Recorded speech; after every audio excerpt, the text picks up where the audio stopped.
Are you working with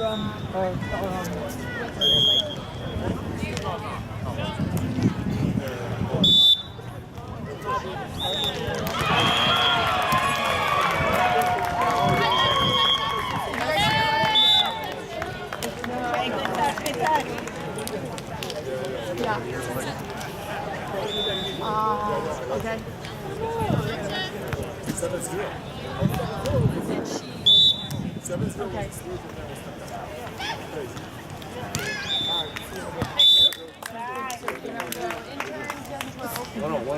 Right after I came, so... How you doing? Okay, yeah. Hey, thank you for joining me. Jason DeBeas at courtside. We have Team Poland against Team Virgin Islands. Score is 1-1.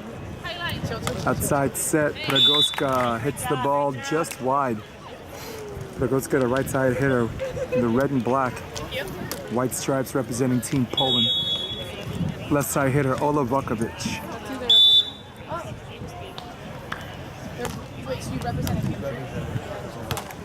Ola on two. They've been doing that very well the entire qualifier version of this tournament. Very high percentage. The last match, I thought they were close to like 10 for 10. Well, at least for them. Can I just choose? Entirely too much movement on the defense, and Virgin Islands makes them pay. So I can just choose a country to represent? Africa has 54 countries. Where am I from? So you guys have a phone. I just want to know who this team is. I just want their names. I can tell you. I know Team Poland's Pregowska and Wachowicz. Okay, this is Lisa Jedlicka. Lisa Jedlicka? Cool. So I got Lisa. Veronica, it's on her house. Great touch! Right? My bad. Is that Veronica? That's a long name to have on a big thing. All right, thank you. Okay, the switch is 3 serving 4. That's Lisa, for all intents and purposes. It's written on her bathing suit. To the left side, and I believe the girl passing right side or opposite. We just got ace. That is Veronica, and there's an ace by Ola. Ola with a very good jump float. Also a very good jump serve, choosing not to use it today in the second round on the qualifier. Another floater that drops in the middle, and there's another ace. 5 serving 4. Ask me about the wind today. No wind, dead calm. Usually afternoons are like, yeah. Let's see a baby. How old? How's the little thing? That's Lisa's baby. I got one that's 17 months. 17 months. Yeah. That's a fun time. Lisa, nice serve. Right back at her. Now the score is 6-5. The game going by really fast. Serves will do that.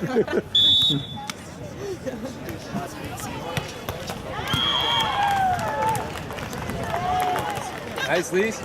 Good block and over on 1.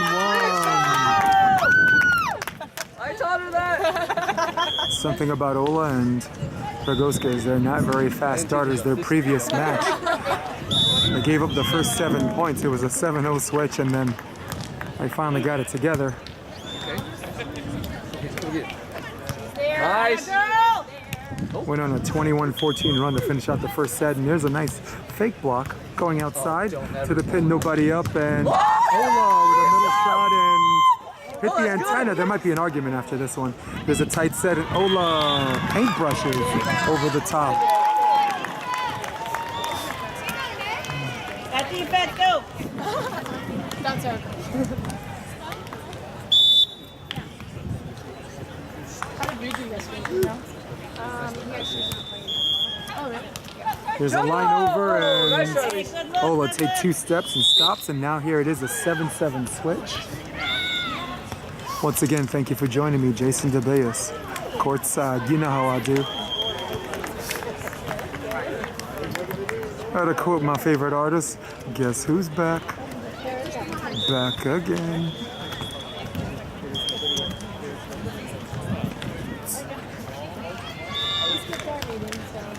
Valenciana. Valenciana. Yeah. We had to stare really hard for that one. I like that one. It's like...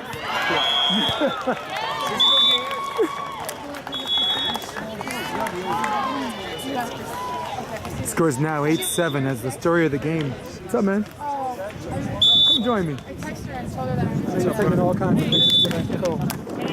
I didn't want to go over here with Bree and Piper and I mean I know everybody over there, Yeah. so I don't know who to cheer for. Plenty of pictures of Fallon, though, right? Yeah. Fallon doing her Oh, thing, yeah. man. She's Yeah.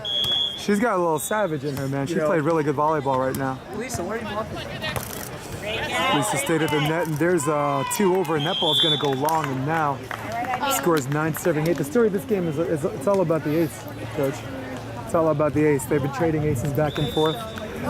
2 so far, 2 evenly matched teams. I think you're gonna see more of a pull away from one or the other when it gets after the technical timeout. This seems to be a little bit of a feeling out process. There's a dig by Pregowska. Off the dig, back set. Line over, ball's dug, and looks like a down ball situation. Lisa trying not to give up the goods on free ball, trying to do a little bit too much, and now the score is 10 serving 8.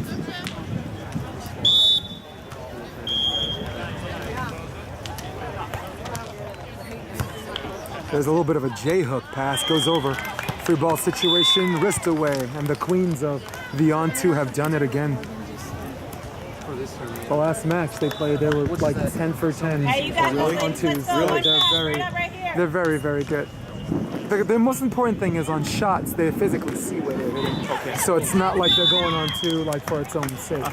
They have the general rule of going on two with what you could see with your own eyes, you know? One pass. Unless, of course, it's power and good things happen, get the crap out of it. Score is 12-8, 1 for the technical timeout, and that's how it's going to be. 12-9. Service aces, service errors. This game probably lasted 6 minutes so far. Fastest way to score a point.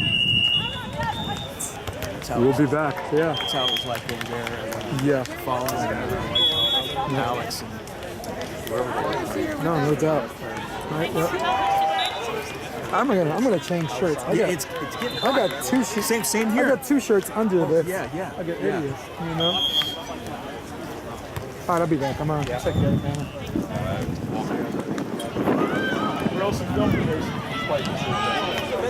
Oh, okay. Some people like Coach in the summer. What he's been doing in Anaheim for the last 7 years.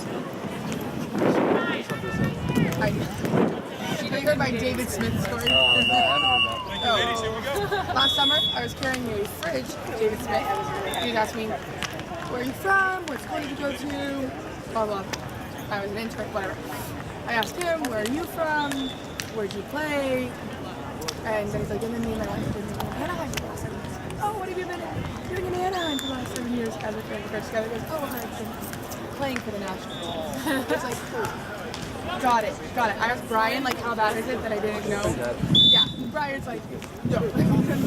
Brian goes, you also not know who we last year. It's like, that good, huh? That good. Thanks, Brian.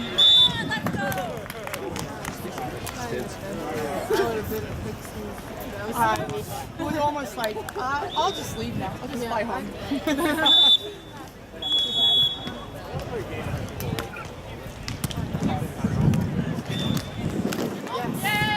Hey, good look. That's a good spot, though.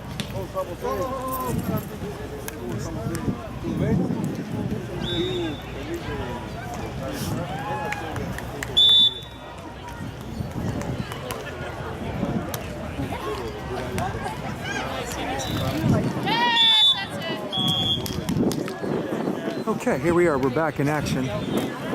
Back from the technical timeout, and it looks like the first 3 points. Strike first, strike fast, strike hard are the Polish. Pregowska, another serve. They're really working. A little on-2 action of their own, and here we are. Now the score is 10 serving 15. Yeah. Like, the fact that 3-1 after the technical timeout. Now here's the serve. They serve Pregowska, pretty easy pass. Going on 2, and no wonder they're good. of course maintaining the high hitting percentage on 2. is Ola Wachowicz. Ola, 4-year starter at St. John's University, outside hitter. Played 1 year at beach at Grand Canyon University and moved to California for a little bit where her beach game has really picked up. Took a little time away, came back to New York and Massachusetts. Yeah. She's originally from Poland, but she went to school in New York. Outside hitter, 4-year player at St. John's. Then 1 year at Grand Canyon for beach, women's beach. Moved to Hermosa for a little bit, and then moved back east. But here, proudly representing her country, her and Agnieszka Pregowska. I got it right. I'm just saying. Yeah, it's really. She's gonna tell me if I didn't. Surely someone's gonna comment and tell me what's up. Solid. Is Jake Thibodeau? He was on the list too. I don't know if he won or not, but he's definitely playing. Thibodeau's a pretty unique last name, so unless there's another one, yeah. I only saw the last name, but I'm pretty sure we're talking about the same person. Yeah. Yep. Yeah, I put a name on it. Oh, I don't.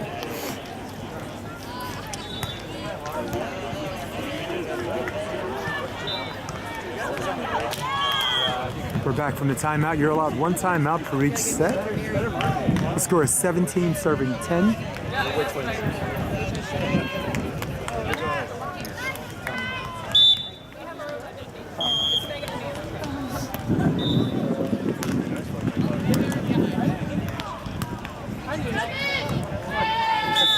Beautiful play. Nice cleanup by Pregowska. There's your switch. Very dominant switch. And did we call it? Like after the technical timeout, you're going to see a separation from one or the other. The feeling out process is now over. Playing dominant volleyball with highly competitive floaters and jump floaters are the Polish. They serve her again. I'm not really sure if that was an accident or she's trying to one over, but the result is the same. That's an ace. You're trying to play.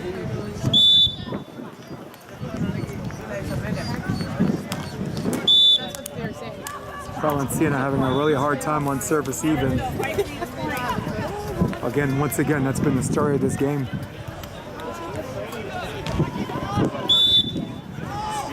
So, Coach, stick with me after this set. I want to talk to you about the NCAA.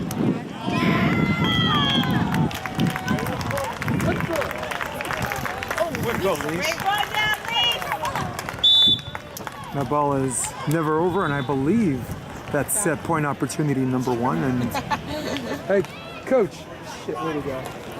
Hey, at some point, you and me, I want to chat about NCAA on camera. What I'm doing here this weekend. He's coach. Oh, you probably already know. He's the coach of Vanguard. Yeah. Really good. I thought they had a pretty good team, particularly their pair of ones. Yeah. I'm with LMU. Okay. So we played them 3 times. So. You know, they're 4 and 5 seeds. They're the struggles. Yeah. I thought where we were. So he's got to. Honestly, I thought where we were strong were the lower, like LMU. Yeah. Like UCLA, they were tough to beat. Like Hawaii, the first time we played was 3-2. We won 2 and 4, lost 1-3. But there are many matches we won. We just won 3-4 and 5. Yeah. Huh? How did you guys do against Long Beach? Long Beach, there was 5-0. I mean, I try not to say it on camera, but I say it anyway. I just think certain people are programmed to lose to certain teams unless they see some sign that they're better. And I'd like to see them just play everybody tough to the belt, you know, as if you're not. For sure. Cool. But yeah, you get all dressed up for nothing, right? I take it you play as well, right? I just recreationally. Cool. I coach at UC Irvine. Oh, nice. See the match last night? I was there. Ohio State. Oh, you were there. Cool. We lost 16-14. My wife, who went to Harvard, she went out last night to watch. Took the first set off. I know, dude, that's like a win. Yeah. Ohio State's been my dark horse pick. Really? And I told everybody, styles make matchups. If they get by Irvine, who's always been a pain in the ass to them, they have a shot at winning. Yeah, we beat them last year. Yeah, exactly. They won 41 straight matches. The team that stopped them 3 sets to 0 was Irvine. You got it. And the time before that, I think they won. So, yeah. styles make matches because Ohio State stylistically could beat Long Beach State, but has always struggled against Irvine. And It's for us. some reason, Sherry, Lewis, it's us. Division II Lewis always goes the 5 sets. You know? Wow, not wasting any time. We're in the beginning of the second set. Striking first are the Polish. What's your name? Jordan. Jordan. Jason. Jason. Cool. Did you see the seeds for the NCAA? Yeah, it's kind of funky. A little bit. Come on, let's talk to me. Come here, talk to me about that. You ain't gotta see your face. Well, I mean, once they figured out the top 2 teams, which is Long Beach and BYU, they did all the seedings arrangements based on location a little bit. So, Yep. So for men's indoor, the big argument was Irvine and Hawaii, right? That's the elephant? Also the elephant in the room. Yeah. Okay. No, they split in the regular season. Hawaii won that semis, right? Big West or something like that. Is Hawaii, 2 wins against Irvine's 1 win against them. They might have went by strength of schedule too. Like the beginning of Hawaii's schedule was Division III. They had a couple of D3 teams, a couple of Conference Carolinas.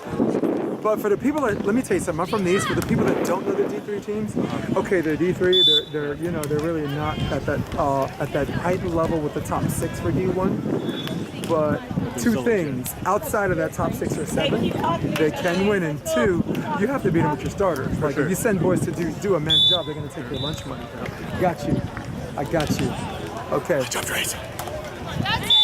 My man, the head coach from Vanguard, tell me your name. Hey man, Chris Dorn. Chris Dorn, let's talk about NCAA beach volleyball. I was just talking to him about the indoor scene, about Irvine. He was at the indoor men's. My wife went to Harvard, so she was there. She watched Harvard play UCLA, who won the first set. Yeah, that was excellent. Yeah, that was like a win. I know, seriously. I think everybody was expecting. No, So we can all go home, Everybody yeah. was expecting them to roll. So, Yeah, and then they cracked the code. Yeah, exactly. So we already know who the 8 seeds are because they made the announcement. The tournament starts tomorrow or Friday or something like that. Whatever that is. Is it single elimination or double? I believe it's single. So it's single Oh, elimination. no, I apologize because you have to go back through the losers bracket. So it is double. So we know the teams from the West. It's UCLA, Pepperdine, USC, and Hawaii. We know the teams from the Midwest and East, Florida State, South Carolina, LSU, and Florida International. I believe so, yes, FIU. So 3 seeds are automatic bids from the West, 3 seeds from everywhere else, 2 at large. Your thoughts on the 2 at large bids? I'm actually kind of a little bit naive in this process because of our first year. We had so much going on our side of the game that we kind of didn't explore as much. But I think this is kind of it's fun being a newer sport because you can get great seeds from other places. You know, when you look at kind of where the concentration of the teams are, I actually kind of like where they picked. I do too. I like that they picked LSU because LSU, they played everyone tough today. It was always 3-2 winning or 3-2 losing. Florida State, big powerhouse. When LSU was in the tournament last year as well, they've established themselves as a good program. Right. Yeah. I guess what I'm trying to figure out, and I'm not trying to be too controversial, but at the same time, I have, as a New Yorker, I got to be real and candid. I can't bullshit myself. The 2 at-large bids, you got Cal Poly left out. Todd Rogers had a pretty damn good year. Yeah, they did. And also left out with victories over LSU and Florida State is Long Beach State. Are you going to say that one? Yeah. So, and out of as those far as 2, at-large bids are concerned, I mean, which one of those teams could have been in if they chose to get Florida, if they left Florida International, let's say, for argument's sake. Truly speaking, against just being able to coach against both those teams this year, I think that it's, and again, obviously part of this is how we played against them and how we matched up against them, but I thought the Long Beach State probably was the stronger team from top to bottom. Right. A couple of Cal Poly's teams struggled, but again, it goes back to the basic philosophy of the game. If you're going to grow the game, then you need to bring in those outside seeds from other places and not just have a stacked California roster. Got it. Yeah. So if that's what they're doing and that's what they're going for, and if they're pairing those teams up and saying, okay, is Cal Poly about as good as this other team, then it might be good and healthy right now to start the game going. Right. To get those outside games. Until there's a transitional thing where it's not an uncommon thing for those teams to get the at-large bid. Exactly. Kind of same thing that men's volleyball did. In the last 10 to 15 years, when they expanded the field to 6, okay, now it's, we're bringing in a Coastal Oh, it was Carolina. 4 for a while. Exactly, yeah. And Right, so it now was this just is a good the increase. division winners, the 3 division winners in an at-large bid, Yep. which more often than not was one of the California teams. Exactly. Okay. And now you have automatic qualifiers, so the Meaves has won it the last 4 years, so But MIVA I think is the best division right now. I mean, the West has more teams Yes. that are competitive, but as far as top heavy, with Loyola Chicago always competing, Ohio State, the 2-time defending champion, Division II Lewis. Yeah, man. I mean, listen, Ohio State's 23-5 with losses to Lewis and Loyola almost Chicago. everybody from their last 2 championship teams, so. I mean, these aren't. I don't think that those are losses that should drop them to a point where they had to win the MIVA. I mean, Lewis lost out. Lewis lost out. Hawaii. And their no defense, Hawaii lost out. Hawaii split with Irvine, and then in the playoffs when it was time, when it counted the most. There's another on 2. They're batting 1,000 on 2. The last match in this. The score is 10-3 people. Yeah. So it's one of those things where I thought that Hawaii had a better argument getting in an at-large bid than with respect to Irvine. But I told Jason, my friend Jason Oliver, I said, don't take it out on Harvard. What the fuck did they ever do to you? They're a 13-13 team. I get that, but the EIVA has produced champion in 2008 and the finalist further down the line. Well, I have no doubt that Jay will get George Mason up to that caliber pretty soon. So it'll be good. Absolutely. So it's okay. So we're kind of on the same as far as mixed feelings and this and that, and at the same time kept it professional. I got a little mouth on me, but I'm okay. No. And I'm with you. I think, at this point, since we're still growing the game, I think it's wise to kind of include the other areas of the country. If it's, again, like I said, if you got 2 teams that are pretty compatible, then that might be the edge maker. Cool. All right, which leads us to this match, Coach. We're in the second set. They're down. Virgin Islands down 12-3. What's maybe 1 or 2 things you think they can do to perhaps stop some of this momentum, maybe reverse it? Thoughts? I think the first thing, we break our game up into vision, movement, and touch. Okay. And right now, movement is okay, touch is okay, but vision is by far, as you know, the most important thing. That's the IQ, right? Yeah, absolutely. And when I watch the Virgin Islands team, they're playing as though Poland is playing a traditional straight-up 3-hit contact game. Right. And they're not. And so I want to see more movement and activity out of the blocker and give some freedom to the defender to kind of be able to kind of give a more healthy read, and maybe make some jukes and some moves early. Absolutely. So that second hit option is not as open or as exposed as it is. So. That's true. I just got back over here, but that's what I saw. Well, that's what I was thinking, because I saw the match before this. I have a friend of mine, Lacey, who actually played libero at Penn State. She won a chip or 2 there, and they played the Polish, and they were probably 11 for 11 on the shots on 2. So it's one of those things where the block has a decision to make, pick somewhere, so the defender could at least stay home for the hard shot. Yeah, you're right. Which again, kudos to Poland. That gives them an extra edge. Now they've got more to worry about on this side. So. There's an ace. I also think switching up that, strand side, ocean side really only applies to wind and maybe allowing your weaker offensive play to be insistent more, and hope they chase you there. That was one of the things issues I had when we played St. Mary's, the pair 2.